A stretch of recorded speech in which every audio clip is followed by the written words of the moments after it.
I saw a lot of people going into the streets in solidarity with the Palestinian people, and having spent a lot of time in the Middle East, you know, expressing solidarity with the Palestinians was important to me.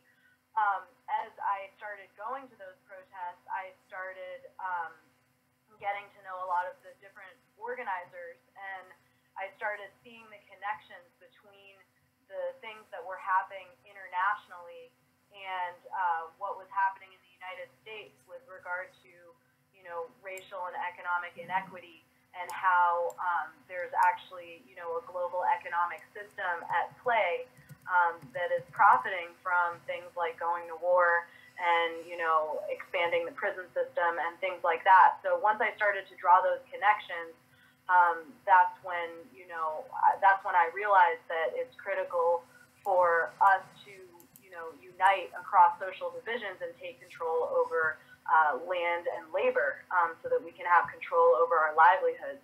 And I saw that this system is not organized, you know, in the interest of human needs, and that rather everything is driven by a profit motive. And I wanted to work to, you know, transform that, or to build an alternative to that. And that's how eventually I ended up at ONEDC. So that's how I'm here. Wow. And interestingly enough, I've lived in DC for most of my life. You've been here for about 4 years since, you know, we got married. And I knew that there were, you know, small pockets of tenant advocacy here and there. I've been involved in them myself, but I didn't know that there were large organized efforts, formal organizations that were fighting for the rights of poor tenants, tenants of public housing, and working people in Washington, D.C. And I found out about one organization a few years ago, Empower DC. And then I just found out about ONEDC last year. So tell us about ONEDC. Yeah, and Empower DC is a really great partner organization of ours, as well as Justice First. But ONEDC, basically, you know, in summary, it's an anti-capitalist community organizing group with a mission of creating and preserving racial and economic equity in DC. And, you know, ONEDC is important because under this economic system, under capitalism, we have major racial and economic inequity, as wealth, you know, is increasingly concentrated in the hands of corporate owners at the expense of the vast majority of people, especially at the expense of communities of color. You know, and we're a group that, like I said, organizes for control over land and labor with a vision of actually building an alternative system that works for the many, you know, rather than the few. And the things we organize around are really our basic human needs and things that should be basic human rights. You know, the right to housing, the right to decent, dignified living wage work, the right to health and wellness. We organize around all of the basic needs that people have. And we organize from the perspective that these things should be human rights, and that, you know, it's a myth to say that there aren't enough resources to accommodate the needs of the many. And in fact, if we move toward a shared system, we can actually, you know, meet everyone's needs. So we work with tenant groups that are fighting displacement across DC. We work to, you know, our vision for our housing work, for example, is the idea of universal housing, a public option that everyone can opt into. You know, the decommodification of housing, because as long as housing is a commodity or a product that's bought and sold and profited from, not everyone will have a roof over their head. And, you know, to give a specific example with Washington, D.C., you know, we put homeless families in like these 2 hotels on New York Avenue. And one of them, I was looking at the numbers, and one of the hotels has 170 rooms, and they're paying out $80,000 a day for these hotel rooms. And so that comes to like $28 million or something like that a year. And I asked one of the nonprofit developers that we're connected to through one of our housing struggles about what are the numbers for what it takes to operate and maintain a fully occupied 200-unit building? And they said just under $2 million. Wow. And I just thought that was insane. Wow. But these are the kinds of contradictions within our system that we expose to show that actually the way that it's organized is to line the pockets of, you know, the few people that are able to amass all of this wealth. And what we want is to reorganize the resources that the city has to meet the needs of the people that are living here. So, yeah, that's an example from housing. And Yasmin, just to follow up on what you just stated, for our audience who don't live in DC, let's explain how bad the issues are in DC. Like let's explain to those who are watching what a serious issue that we have and those things which you mentioned. Okay, it's extremely serious. So you have at least 1,500 families that are homeless in DC. Wow. We have a shelter system that does not accommodate the needs of, you know, people experiencing homelessness. We have a city council that has organized and a mayor that has organized to make it more difficult for people to enter into the shelter system. We have 40,000 people on the public housing waiting list. That's after they scrubbed a list that had 70,000 people on it. So when you talk to people that are on the list, they'll tell you, yeah, I've been on the list since like 1982 or whatever. So, you know, there's a serious need for affordable housing. You have people not only that are homeless and that are, you know, in the shelter system, but you also have people that are housing burdened, you know, people that are paying half or 60% of their salaries just for a roof over their head. We also have the city exiting families through this program. It's called a rapid rehousing program, where it's a time-limited subsidy that, you know, I think, I don't know how long it goes right now, but last I checked, it was up to a year. And so basically, you exit the shelter system, and you have a year to find, you know, a job and figure out how you're going to pay market rate rent. Oh my God. You know, people, right, well, so people with quote-unquote good jobs don't, you know, aren't able to afford market rate rent.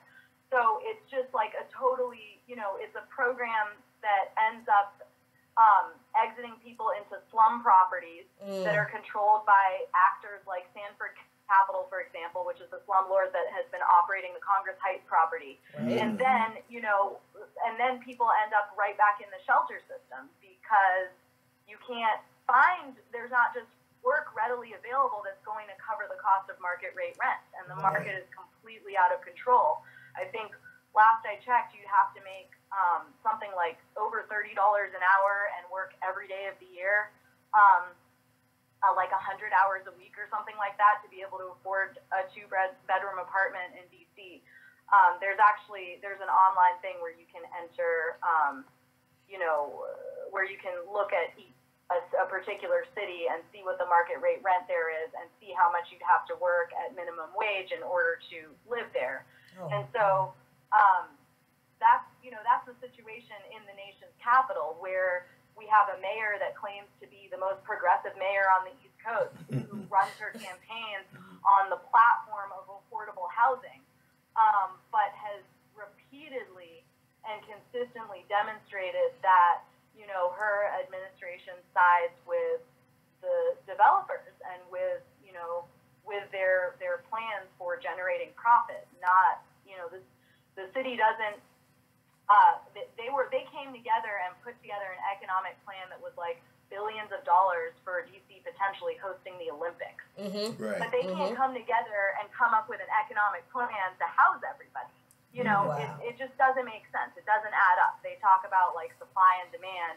And, you know, from our perspective, if there's 40,000 people on the waiting list, there's the demand. So clearly the supply is not available to anyone that doesn't have purchasing power. Right. Well, also to follow up on what you said about the mayor, recently the mayor rolled out and she made a big hoodoo about this, where they focused on this family, and it was this I think you mentioned something about this rapid housing thing that with the mayor, but she made this big PR thing recently where she showed a homeless family moving into a unit and touted this as some kind of success for her administration of housing homeless families. Also, oh, I'm sorry, but also just to add to that, she's been touting this $100 million a year plan that is supposed to go to affordable housing. What do you think about those things? Well, I would encourage everyone to go to the Washington Legal Clinic for the Homeless. Go on their website. They recently released a study about the rapid rehousing program in Washington, D.C. and how much it's not helping people. And people can see the numbers in there and really, like, I think the staff member that worked on that report worked on it for a couple of years. And it has some really, really good information on that program. So I encourage people, if you want to get the truth, then you just got to go to the community and really like see what's actually going on, because the things that the mayor is saying, it's like when they make it harder to access shelters, then they, in their numbers, they can say, well, there are fewer people in the shelter system, so they play games with the numbers and with, these so-called success stories in order to try and promote this false narrative. What was the second part of your question? Well, the second part is she, ever since she became mayor, she's always touted that her administration is pushing $100 million a year into right, exactly. And so has that been success? Obviously, it hasn't been successful.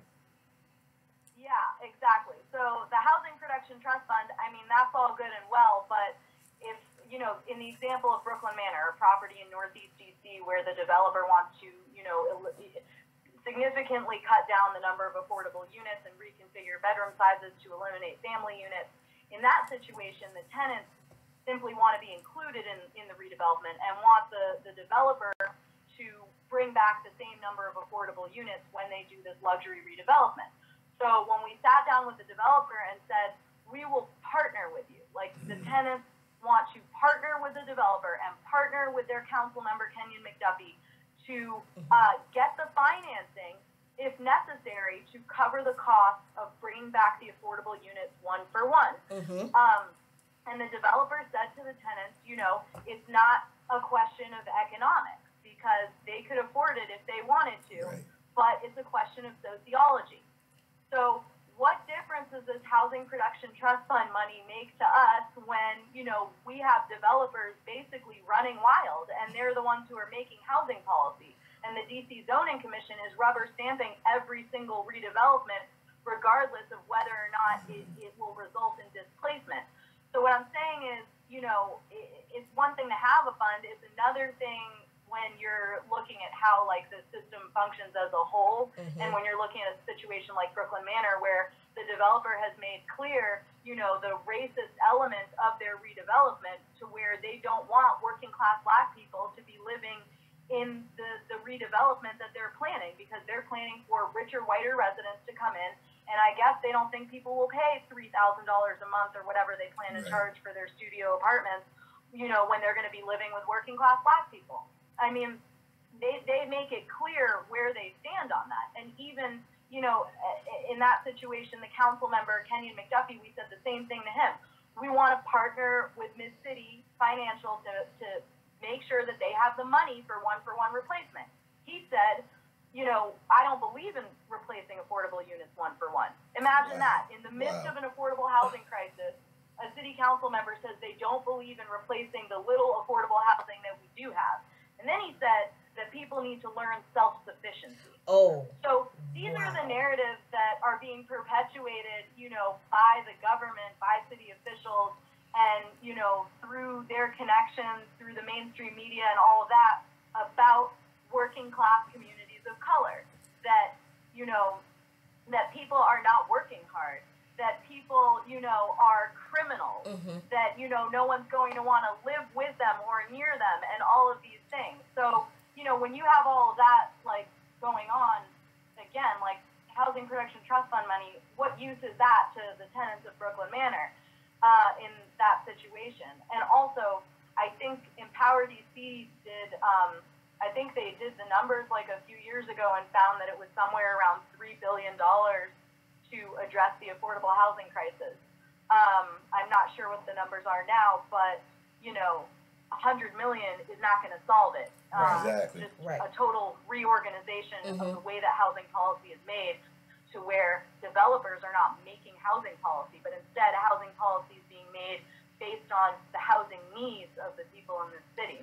Exactly. So you brought up Kenyan McDuffie, and I'm glad you did, because people don't people focus so much on national elections, right? There's been all this focus on, you know, the election down in Atlanta with Roy Moore and Doug Jones, and the election in like in Virginia with Norwood and you know the large national attention elections. But here we have a case where, on a local level, an elected official who is supposed to represent every person in this district, in that particular area, is telling the people who voted for him that he doesn't care where they live. Right. So from the perspective of a voting population that probably already feels, after having their council member tell them, well, I don't believe in replacing affordable housing one for one, basically that translates to, I don't care where you people live. How do you continue to encourage already embattled people to fight? Because I think one of the things that we don't recognize is how hard this fight is when you're already working sometimes 2 jobs, maybe 3, to be able to afford a place to live, and then to feed yourself and your kids. And then the mental stress of that and the emotional stress of that. And then you add on, like you mentioned, the emotional and the psychic toll of racism. And then you add on the political aspect of it. How is it? What is the mood like among the tenants? How do you guys keep going? I mean, we keep going and the tenants keep going because they know what the stakes are. They know how high the stakes are. You know, they know that they're not just fighting for this idea of housing everybody. People, like, they're fighting for their families and their livelihoods, and they know that, you know, somebody has to stand up, and if they don't, then, you know, then they're just accepting defeat.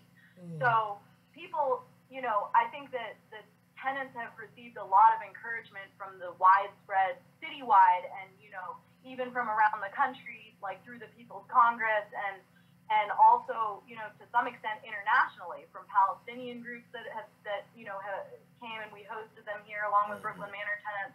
So I think people are inspired and encouraged by a sense of solidarity that's being expressed through all of their supporters and people who, you know, people who are standing on the right side of history, if you will. But it's definitely hard. I mean, you know, to sit there, like even when we were sitting there and McDuffie said what he said about self-sufficiency, and knowing, you know, how hard people are working on a day-to-day basis, not just at their jobs, but taking care of their families, and also, you know, the fact that that Mid-City Financial, the developer that owns this property, they have become multi-millionaires from, you know, these hardworking people, not just because most people are paying 30% of their income, which I think is a lot, even though that's obscene. That's criminal. 30% is a third of your income on a roof over your head. Right. You know what I mean? So even though people have been paying that, plus the subsidy, you know, is their money too, because that's the tax money, you know, that the workers have been paying from going to work every day. So this idea that people should be self-sufficient and they're not working hard when the city is actually just giving all this money to these developers, it's just, it's insane. And the hardest thing is that I find, you know, people tend to have good hearts and they give people the benefit of the doubt. And, you know, the tenants at Brooklyn Manor have given McDuffie the benefit of the doubt on multiple occasions, and he's disappointed them repeatedly every single time. Same thing with, Mid-City. They've given them the benefit of the doubt. It's a family-owned development company. They have a history of, providing affordable housing, blah, blah, blah.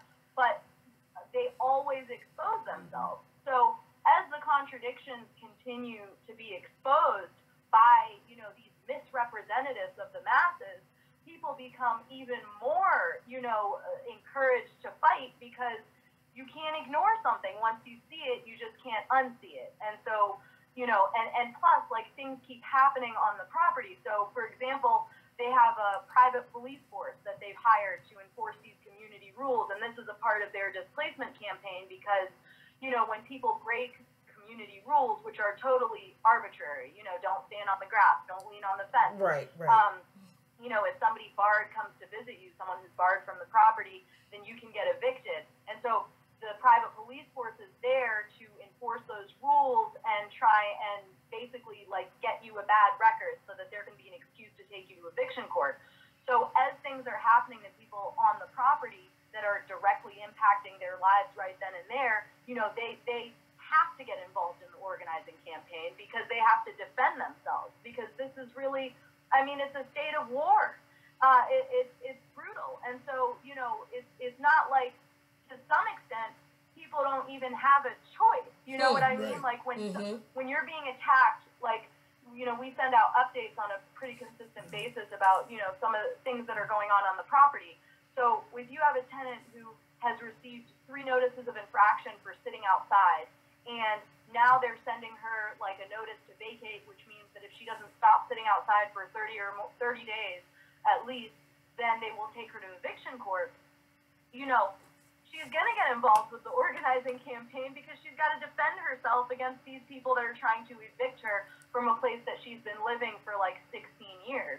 So, in a lot of ways, it's not really a choice of whether or not, you go to war. Like, people are defending themselves and they're resisting, and people have been doing it for a long time.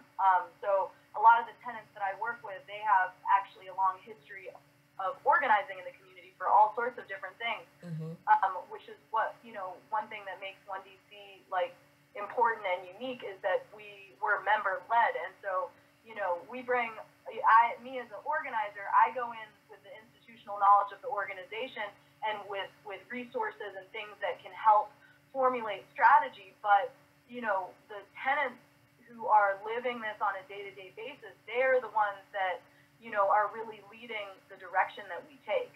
And I think that's why the Brooklyn Manor campaign has been so high profile, because of the approach that they've taken, which is to continually expose the way that it's organized against them, the way that the system is organized against them. It's very interesting that you brought up the way that a lot of these housing areas are being policed by private security. Jackie, you and I, we were down in Richmond not too long ago during a rally that where one of the Richmond activists had mentioned the same thing. The same policies is being done down there, where private security comes and they basically just oppress the community. And I wanted to make this point about the security services, Jasmine, because what a lot of people don't understand about these private security agencies is that they abuse a lot of the residents. We have one incident in D.C. where a man was murdered, and I think the case is still being investigated. There was some kind of murky circumstances on how that happened, but it was 2 private security officers that were involved in this man's murder. These private security agencies they don't really have the type of responsible oversight that maybe like the Metropolitan PD or something, you know. And a lot of these people that come to these security services, they're right from the hood. And so, I mean, we run into them all the time. I mean, to the point where the demeanor and the aggressive manner that many of them interact with people who they're supposed to be, so I just wanted to make that known. And I like the fact of the Palestinian connection, because DC is really unique, even outside of Richmond, to the fact that DC is sort of like occupied territory. It's stateless. It's stateless. And we did a story not too long ago, and when you talk about the way that developers have such control over housing policy. We did a story where DC has lost a lot of government funding because the way that the system is set up, and I'm sure you can explain this better than me, but the way the system is set up is that money is sitting there because the developers was like, well, we don't have to take it. Right, because the money is allocated specifically for through the Department of Housing and Urban Development for developing affordable housing units. But the developers don't want to take the money because they would have to use that money to develop affordable housing units. So the district loses millions of dollars in federal funding for affordable housing because we let developers decide whether they want to build housing for working and poor people or not.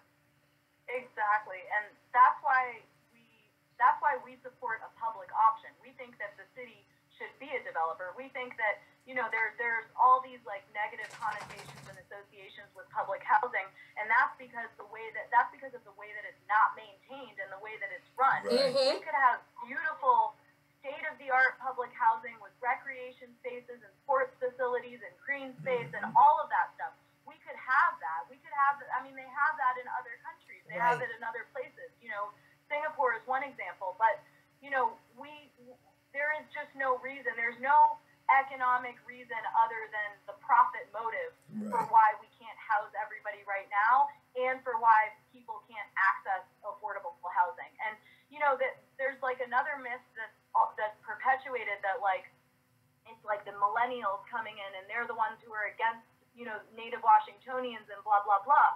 But, you know, in 1960, DC's population was like 900,000 people or something like that. Now it's like 680,000 people. And, you know, this idea that there's all these people moving to the district. And so, you know, the mayor talked about like 2 million people or I don't know what number she put on it. But, you know, there's room for not just everyone who's here right now, but for the 40,000 working class Black people that have been displaced over the last 10 years to come back, and for all, you know, the people that want to move in. So it's not that there's no room, and it's not that there's no money. There's no political will because housing is controlled by the quote unquote free market economy. So, you know, as long as the market is allowed to go out of control like this, and as long as, you know, like the mayor's main program that she says is going to solve the affordable housing crisis is called the New Communities Initiative. The New Communities Initiative is basically a scheme to privatize public housing. So their plan, their market-based plan for solving the crisis is to give away public land to private entities that will then profit, you know, that will then set things up, luxury developments, or, you know, or like what their plans are with the soccer stadium and with the Wizards practice facility, like all of these things, you know, it's everything is based around profit, and no one cares, you know, where people are going to go, or the fact that people are being pushed around, or even the fact that people don't have a good quality of life because they're constantly going to work to sell their labor, you know, to meet their very basic needs. So it's just like, people can't go on vacation, you know what I mean? People can't do, like, people can't enjoy their lives because they're just trying to keep a roof over their head. And it's just unbelievable. I mean, $28 million a year for people to stay in these, like, these roach motels, really. Yeah, these roach motels. Without so much as a mini fridge. Right. You know, you talk about New Community, and I'm well aware with New Community. When I lived in Newark, New Jersey, they did the same initiative up in Newark, New Jersey, and it was called New Community. And now, and it's funny because that was what the city of Newark did, Newark, New Jersey did. And you go to some of those properties now, and they're some of the worst run places that you ever can imagine. But what I wanted to do now, because we spoke a lot on housing, I wanted you guys to give us, because ONEDC is more than just housing.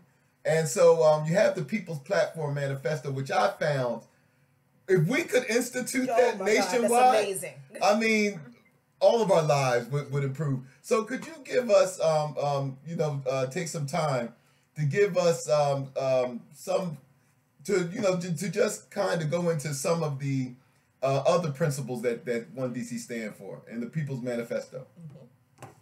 Yeah, so the People's Platform Manifesto basically is a set of principles that came out of these large community meetings that were organized by ONEDC back in 2014.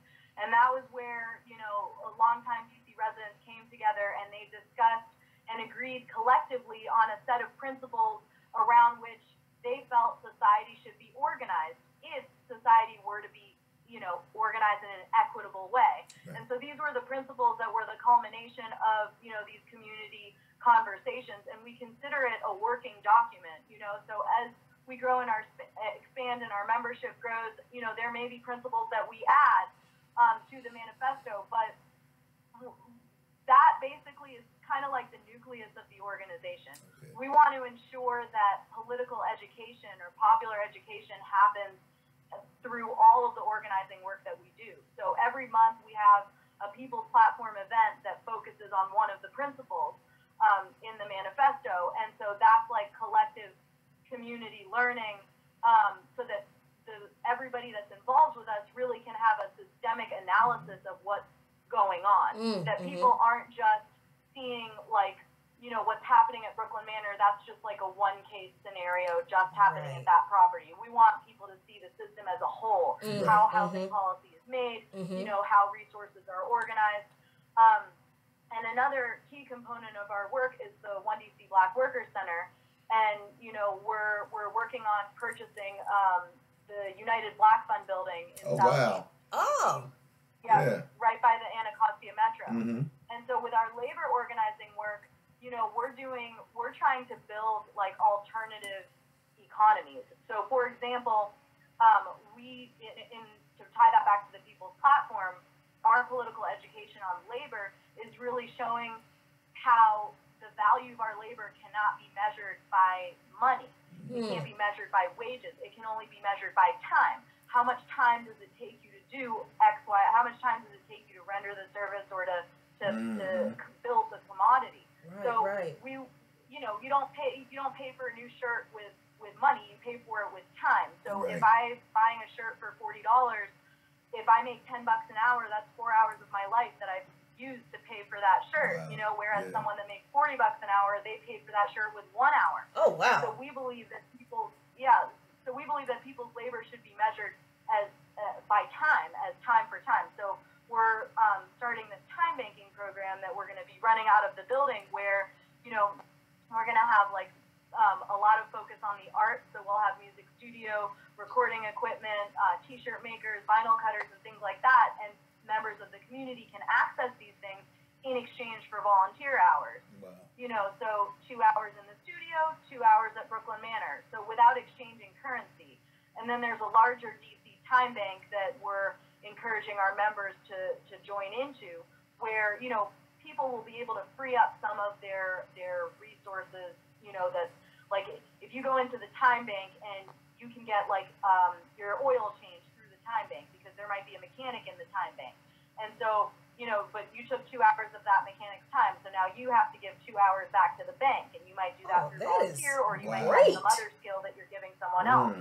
So it's really teaching people the value of their labor and building systems where people are sharing at a basic level. We're talking about sharing and organizing our resources to meet our collective need, rather than individual fighting each other over resources, like the Hunger Games. Right. What we kind of Right. I love that. I love that in a major metropolitan area, in a city, there is a model that is going to be implemented that's based on a shared economy, because I grew up partially in the country. So I get that concept of a shared economy in rural areas, especially areas that are isolated from a lot of social services or city services. So that's a shared economy model is not unusual for country folk, for farm folk, right? But for city folk, that's kind of especially for younger people too, because the shared economy model was also something that Black people who migrated and a lot of poor white people who migrated to the cities also depended on earlier in the development of our society, but we've gotten away from that as we've all become more of a capitalist, entrenched capitalism, Rugged predatory, rugged individualism kind of capitalism. So, man, that is so exciting. I wish we had more time. Every time we have somebody on and the conversation is really great and we talk about something exciting, we have to go. Well, let me put this forward. First of all, Yasmin, how those of us, because I filled out my volunteer form online. Oh, did you do that already? I did do it. Yay! I filled out my volunteer form. I'm the guy who's going to want to take people to whatever, and we're going to Brooklyn Manor. Yeah, Brooklyn Manor. So Luqman Nation is going to be on the front lines, and that's what we do. Is the fact that we love talking to good folks like yourself, but we're more in the trenches type people. So you will see us down at Brooklyn. You will see us when you guys purchase the United Front building. We will be there. Yes. So how can other people who are looking at this now, how can they get involved with this? Yeah. So first people can go to our website onedconline.org and they can learn more about our work there. We encourage people to join us as members and in whatever capacity they can contribute to the organization with their time, with skills that are transferable that they can train people. Other people might want to do their podcasts and things like that. So your expertise in this area would be really key for us. Okay. We also we have, the way that we're structured, we have a shared leadership structure. So we work on committees. So when people join us as members and they say, I have X amount of time and I'm most interested in, housing work, then people will start being, they'll be able to choose which committees they're a part of and just get into the work right away because we're about the work. And we work really hard and our members work really hard. And, you wouldn't believe, we have volunteers that almost give us, full-time hours, So we definitely encourage people to also come to our events, come to our People's Platform events, and then, connect us to people or other organizations that we might not be connected to. There's a million ways to get involved, but definitely through the website would be the first place to start, and that's where people can see our upcoming events and, actions that we're having, and, that's where people can, that's the mechanism through which they can contact us and begin to get involved. Membership is $20 a year or your time. Or more than $20 a year. Wow. Whatever people can do. Well, and this is one thing that we stress here on Luqman Nation, especially because we covered in our segment here about how a lot of this, a lot of these policies that are being implemented are racialized and extremely anti-black policies. And so we always tell our audience, and this is why the venue that we have exists, is that we have to be involved in politics. There has to be, because all of these decisions are being made on a political level. They're being backed by politicians. And we got politicians who are continually demonizing good working folks. So for you black folks out there who think that you could be apolitical, no. We cannot fight these things without also organizing politically to give people like what's his name, McDuffie.